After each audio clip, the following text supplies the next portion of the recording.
Good morning, student. Last lecture we have seen the Gibbs free energy and standard Gibbs free energy. So we take a numerical according to the formula standard Gibbs free energy. So what is the formula for standard Gibbs free energy? Delta G0 is equals to minus 2.303 RT RT log of to the base 10 K equilibrium. So that is the formula for standard Gibbs free energy. It is the relationship between standard Gibbs free energy and equilibrium constant. हा formula आहे relation between standard Gibbs free energy आणि equilibrium constant. आपण शेवटच्या लेक्चरला पाहिलं होतं Gibbs free energy, त्याचबरोबर standard Gibbs free energy आणि relation between Gibbs free energy and standard Gibbs free energy and equilibrium constant हे रिलेशन आपण पाहिलेलं आहे. मग त्या रिलेशनशी रिलेटेड हा फॉर्म्युला आहे. Standard Gibbs free energy is equals 2.303 RT RT log of to the base 10 K equilibrium. तर याच्याशी रिलेटेड एक क्वेश्चन दिलेला आहे. तो क्वेश्चन आणि मग छोटे छोटे पॉईंट्स आहेत, तेवढे पॉईंट आपण या टॉपिकशी रिलेटेड घेऊ आणि मग हा टॉपिक आपला या ठिकाणी क्लोज करूयात. तर हा it is a equation, it is a formula which is related to the relationship between standard Gibbs free energy and equilibrium constant. Now the question is, याच्याशी रिलेटेड क्वेश्चन दिलेला आहे. Question is A is equilibriums with B. A is so please adjust it. थोडंसं आमच्याकडं बाजूला गोंधळ चालू आहे, त्यामुळं क्वेश्चन आहे. क्वेश्चन इज या ठिकाणी क्वेश्चन घेतला आपण. A is equilibriums with B आणि याच्यामध्ये दिलं आहे delta HR standard enthalpy of reaction is equals to -54.07 kilo joule per mole. त्याच्याचबरोबर standard entropy of reaction is equal to 10 joule per kelvin per mole. आणि त्या दिलं आहे. त्याच्यानंतर दिले R is equals to 8.314 joule per kelvin per mole. तर या सगळ्या गोष्टी दिलेल्या आहेत. आणि आणखीन एक दिलेला आहे 2.303 into 8.314 into 298 is equal to 5705 असं दिलेलं आहे तुम्हाला. अँड काय विचारलं माहिती आहे का? फाइंड द व्हॅल्यू ऑफ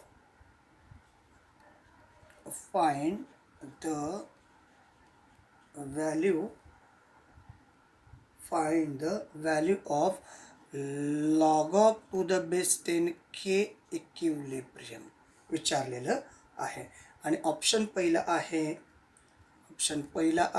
5, दुसरा आहे 10, तिसरा ऑप्शन आहे 95 आणि चौथा ऑप्शन आहे 100. तर असं हे सगळं जेईला विचारलेला क्वेश्चन आहे. मग आता आपला फॉर्म्युला काही मिनिटापूर्वी लिहिलेला फॉर्म्युला आहे delta G standard Gibbs free energy is equals to -2.303 त्याच्यानंतर काय येतं RT log to the base 10 and K equilibrium. It is a formula. मग या ठिकाणी थोडंसं काळजीपूर्वक पहा. डेल्टा H दिलेला आहे, डेल्टा R दिलेला आहे. मग आपल्याला यावरनं म्हणजे we calculate standard Gibbs free energy for the reaction. So how it is calculated standard Gibbs free energy for the reaction? Standard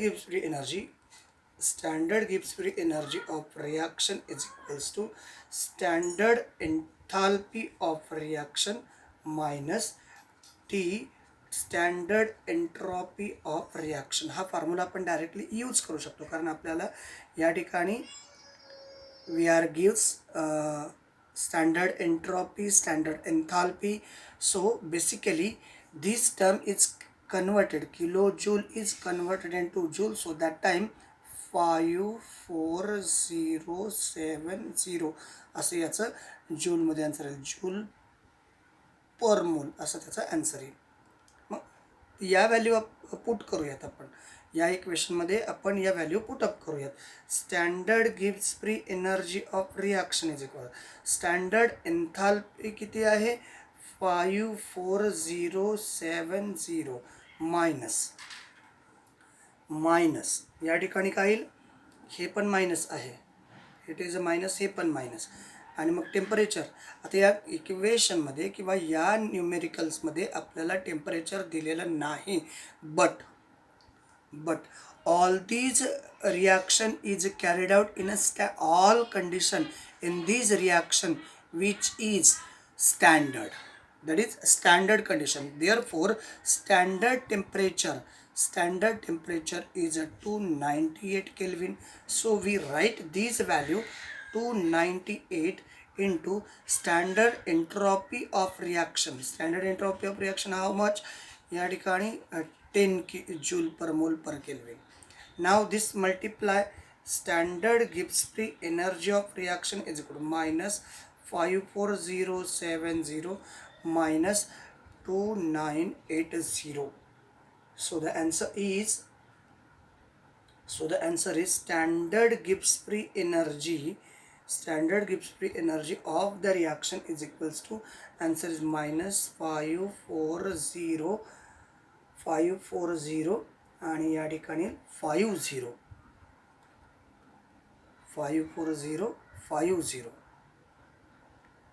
Any confusion? I think some confusion is here. 70 आता आला 54 नाही 570 येईल, 54 च्या ऐवजी इथे काय 57050. So that is the answer.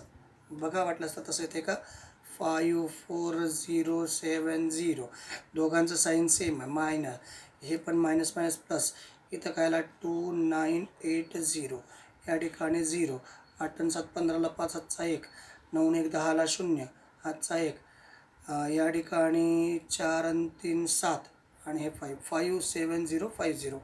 तर that is the answer for addition. Why we add, because both quantity having same sign, both have similar sign, therefore we are add. So that is a joule per Kelvin per mole, standard Gibbs free energy. Now we write the formula for that. आता या फॉर्म्युलेच्या value put up करायच्या आहेत. Standard Gibbs free energy आली या ठिकाणी minus 57050 is equals to minus 2.303, R ची value आहे 8.314, temperature आहे 298, log to the base 10 K equilibrium. आणि आता यात सगळ्यांचं मल्टिप्लिकेशन दिलं, याचं मल्टिप्लिकेशन किती आहे, so minus 57050 is equal to, multiplication किती दिलेलं आहे या ठिकाणी मायनस 5705 आलं इथंपर्यंत, into log to the base 10 K equilibrium.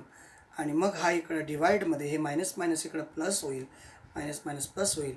मग इकडं तिसऱ्या स्टेपला 57050 divided by 5705 is equal to log to the base 10 K equilibrium.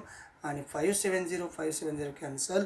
So therefore K equilibrium is equal to 10 असं आन्सर येतं. Option is B. So in this way we write the, म्हणजे अशा प्रकारे JEE किंवा नीटचे क्वेश्चन तुम्ही solve करू शकता. बघा कळलं का, म्हणजे आपल्याला या क्वेश्चनशी रिलेटेड काही कन्सेप्ट दिलेल्या होत्या आणि त्या कन्सेप्ट आपण सगळ्या व्हॅल्यू त्याच्यामध्ये सिस्टमॅटिकली पुटअप केल्यानंतर आपल्याकडे जे इक्वेशन आलेलं आहे तर ते इक्वेशन अशा प्रकारे, मग या प्रकारे आपल्याला आन्सर असं कॅल्क्युलेट करता येऊ शकतं. चला ओके, पॉज करून म्हणजे व्हिडिओ पॉज करून तुम्ही त्या सगळ्या गोष्टी सिस्टमॅटिकली लिहून घेऊ शकता. ज्या ज्या गोष्टी समजल्या नाहीत त्या त्या तुम्ही पुन्हा पुन्हा पाहून ते सगळं सिस्टमॅटिकली सॉल्व करू शकता.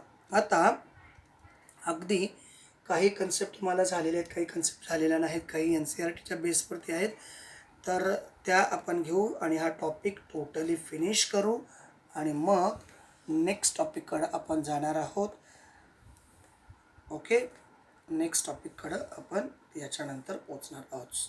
तर तत्पूर्वी जे काही राहिलेले लहान सहान पॉईंट्स आहेत, आपला राहिलेला पॉईंट आहे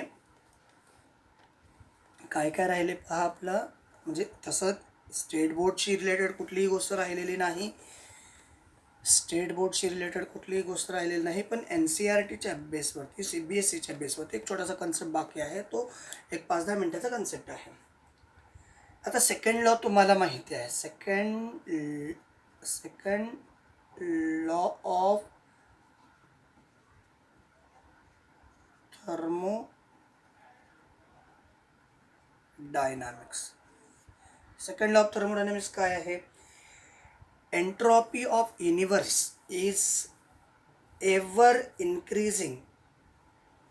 entropy of the universe is ever increasing. त्याला काय म्हणतो आपण? Second law of thermodynamics, ever increasing. मग एंट्रॉपी ऑफ थर्मोडायनामिक्स म्हणजे काय? That is a spontaneous process. आपण हे ऑलरेडी शिकलो, फक्त एक रिमाइंडिंग करून देतोय.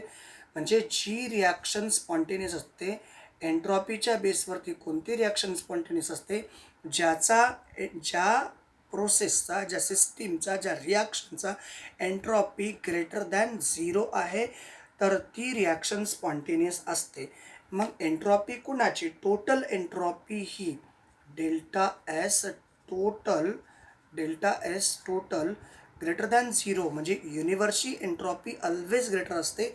म्हणून कुठलीही रिॲक्शन, कुठलीही प्रोसेस, कुठलीही सिस्टीम कम्प्लिटली युनिवर्समध्ये जाण्याचा प्रयत्न करत असते.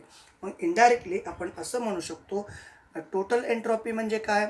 Entropy total is equal to entropy of system plus entropy of surrounding आहे.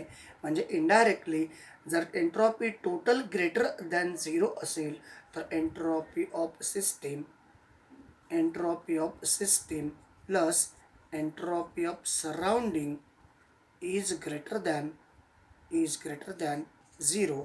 तर हा सेकंड लॉ ऑफ थर्मोडायनामिक्स आहे. All clear? याला म्हणजे सेकंड लॉ ऑफ थर्मो, म्हणजे कुठलीही सिस्टीम ऑर्डरकडून डिसऑर्डरकडं जाण्याचा प्रयत्न करत असते. ऑर्डरकडून डिसऑर्डरकडं जाणे म्हणजे ज्यांचा एंट्रॉपी पॉझिटिव्ह आहे, delta S is equal to positive असेल, तर that process is spontaneous process आहे. ही प्रोसेस स्पॉन्टेनियस आहे असं आपण म्हणतो. मग आता ही जर प्रोसेस स्पॉन्टेनियस आहे, according to the second law entropy is greater than 0, म्हणजे नेमकं कोणती? सिस्टीमची एंट्रॉपी ग्रेटर, सराउंडिंगची एंट्रॉपी ग्रेटर. अहो सिस्टीम म्हणजे तुम्ही ज्या कन्सेप्टचं ऑब्झर्वेशन करता तो पार्ट म्हणजे सिस्टीम, आणि जी काही एक्सचेंज होते सिस्टीम आणि सराउंडिंगमध्ये, एक्सचेंज होते, हीट एक्सचेंज होते. म्हणजेच सिस्टीममधलं जेव्हा टेम्परेचर जास्त असेल तेव्हा ते सराउंडिंगकडं कन्वर्ट होतं. म्हणजे ऑर्डरमध्ये असणारी कंडिशन कंटिन्युअसली डिसऑर्डरमध्ये जाण्याचा प्रयत्न करते, म्हणजे सिस्टीमकडून सराउंडिंगमध्ये जाण्याचा प्रयत्न करते. आणि ह्या सिस्टीम आणि सराउंडिंग या दोनही कन्सेप्ट या युनिवर्समध्ये आहेत. यालाच आपण टोटल एनर्जी असं म्हणतो किंवा टोटल एंट्रॉपी. इवन याला आपण असंही म्हणू शकतो, डेल्टा एस टोटल म्हणजेच change in entropy universe is equal to entropy of system plus entropy of surrounding is greater than 0. म्हणजेच entropy of universe is always greater than entropy of system is always greater than entropy of surrounding नाही, universe, entropy of universe is always greater than 0. That is the second law of thermodynamics. त्याच्यानंतर आहे third law. Third law काय सांगतो माहिती आहे का? हे आपल्या सिलेबसला नाही आहे, हा सिलेबसला आहे पण याचं डायरेक्ट एंट्रॉपीशी कनेक्शन दिलेलं आहे. याच्याशी रिलेटेड आता आपल्याला बघायचं आहे third law of thermodynamics. Third law काय सांगतो, entropy of any pure crystalline substance is zero. Third law of thermodynamics.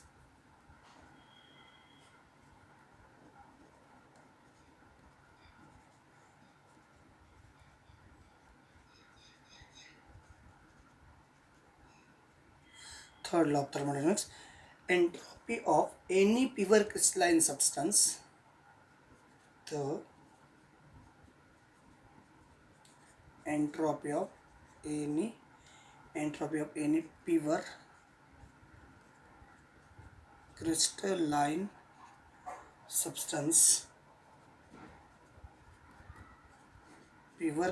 substance is zero at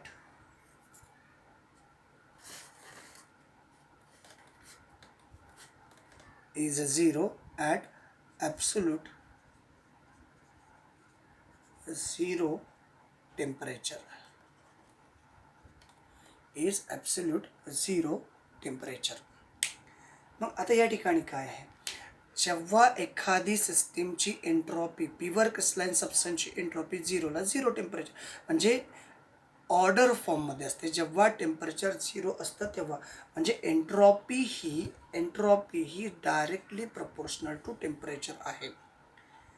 कारण जर एंट्रॉपी टेम्परेचर कमी असेल तर एंट्रॉपीसुद्धा कमी असते. म्हणजे एंट्रॉपी वाढते कशावरती, टेम्परेचर वाढलं की एंट्रॉपी वाढते, टेम्परेचर कमी झालं की एंट्रॉपी कमी होते.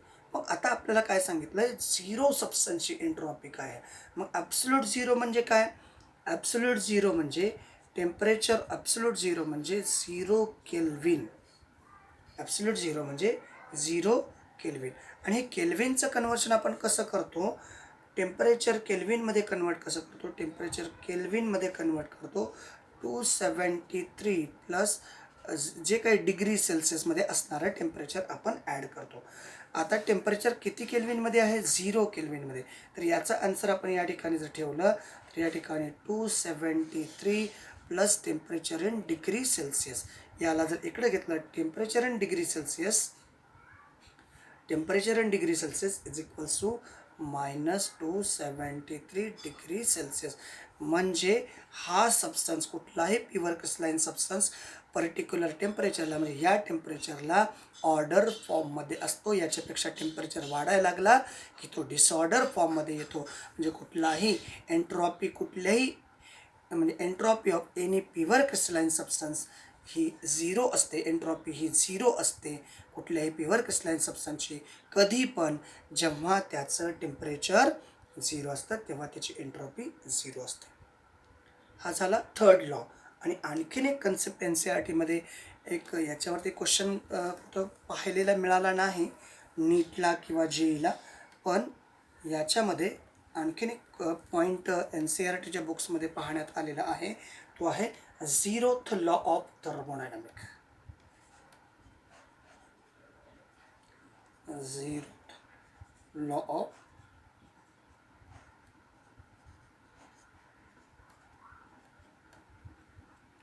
Thermodynamics. Zeroth law of thermodynamics काय, झिरोथ लॉ, समजा आता आपल्याकडं हीट ट्रान्समिशन कसं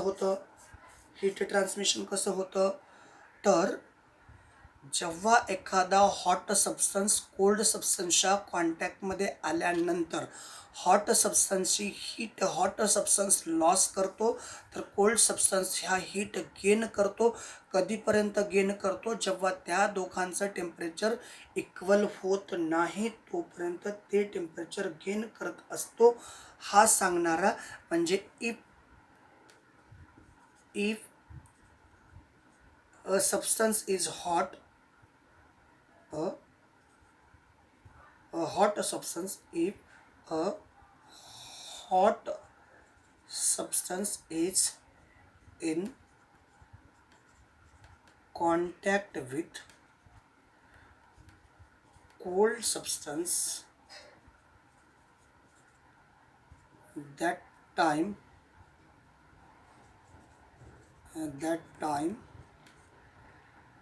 to transfer of heat from hot to cold, and finally to maintain same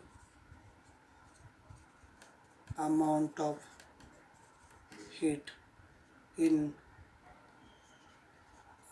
these two substances is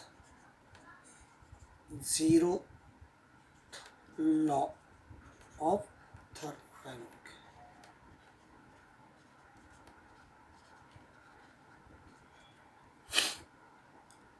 So that is the last point of the chapter. Zeroth law of thermodynamic असं आहे की जेव्हा दोन substance एकामेकाच्या कॉन्टॅक्टमध्ये आल्यानंतर दोन substances आहेत, एक हायली हॉट आहे, दुसरा कोल्ड आहे, आणि हॉट आणि कोल्ड सबस्टन्स जेव्हा एकामेकाच्या कॉन्टॅक्टमध्ये येतात, कॉन्टॅक्टमध्ये आल्यानंतर काय होतं, कॉन्टॅक्टमध्ये आल्यानंतर दोघांची हीट, हॉट सबस्टन्स कोल्ड सबस्टन्सकडे हीट ट्रान्सफर करतो, तर कोल्ड सबस्टन्स हॉट सबस्टन्सकडनं हीट ॲब्सॉर्ब करतो, आणि फायनली दोघांची जेव्हा दोघांचं टेम्परेचर, दोघांची हीट इक्विलिब्रियमला मेंटेन होते, दोघांची हीट सेम मेंटेन होते, हा सांगतो तो झिरोथ लॉ ऑफ. म्हणजे दोघांची हीट ही कॉन्स्टंट असणे, दोघांची हीट ही सेम असणे, म्हणजेच zeroth law of thermodynamics.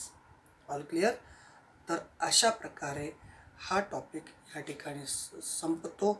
Overall all सगळ्या कन्सेप्ट नीटशी रिलेटेड, जेईशी रिलेटेड, CBSE स्टेट बोर्ड आणि NCERT याच्यामधल्या सगळ्या कन्सेप्ट अगदी 100% नाही पण 90% घेण्याचा मी प्रयत्न केलेला आहे. हा टॉपिक सगळ्यात कॉस्टली, सगळ्यात वेटेज असणारा हा टॉपिक आहे. चला ओके, सगळ्या कन्सेप्ट तुमच्याकडे या सर्व व्हिडिओ व्यवस्थितरित्या ठेवून त्या व्हिडिओ पुन्हा पुन्हा तुम्ही पहा आणि तुमच्या सर्व कन्सेप्ट क्लिअर करण्याचा प्रयत्न करा. ठीक आहे, या ठिकाणी आपण थांबूयात. हा चॅप्टर या ठिकाणी संपलेला आहे. So okay, thank you, thanks a lot.